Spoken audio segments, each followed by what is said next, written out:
यादें ही तो जिंदगी का खजाना है, बाकी तो खाली हाथ ही जाना है।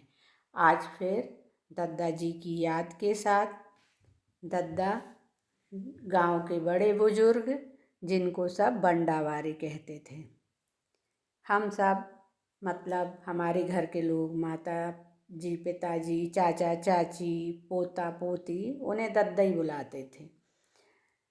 और जो छोटे गांव के जो छोटे थे, उनसे उम्र में जो छोटे थे, वो उन्हें बंडा वाले दद्दा ही कहते थे। तो बहुत पहले अनाज को संग्रह करके रखने के लिए घर के आंगन में बंडा बनाया जाता था। अब तो वेयर हाउस बन गए हैं। पूरे गांव में दद्दा की बड़ी सी बाखर में, बड़े से आंगन में एक बंडा था, इसलिए उन्हें बंडावारे कहा जाने लगा। बंडा काफ़ी बड़ा था, जिसमें गांव के लोग भी अपना अनाज रखते थे। दद्दा अकेले थे, उनके कोई भाई बहन नहीं थे।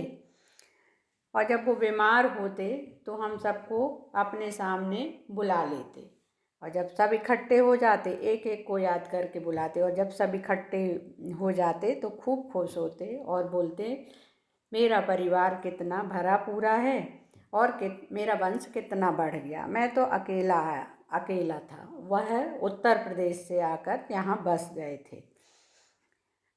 बेटा बहुओं पोता पोती को देखकर वह खूब खुश होते, और उनको सबको इकट्ठा देखकर उनकी तबीयत ठीक होने लगती थी।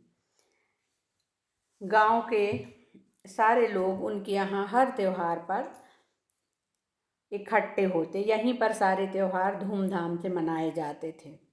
होली पर फागें गाई जाती, कजलियों पर कजरी गीत गाए जाते, दिवाली पर गोधन जगाने ग्वाले आते विशेष पहनावा पहनकर। दिवाली पर के बाद हरबोला भी आते और हरदौल के चरित्र को गाकर सुनाते।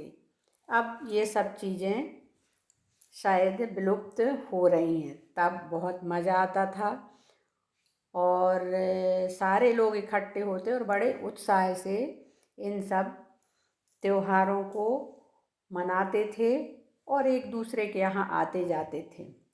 गांव का अनाज भी इन्हीं के पास रखा जाता था, और भी समस्याएं थी जिनको वो बड़ी सरलता से, सहजता से सुलझाते थे।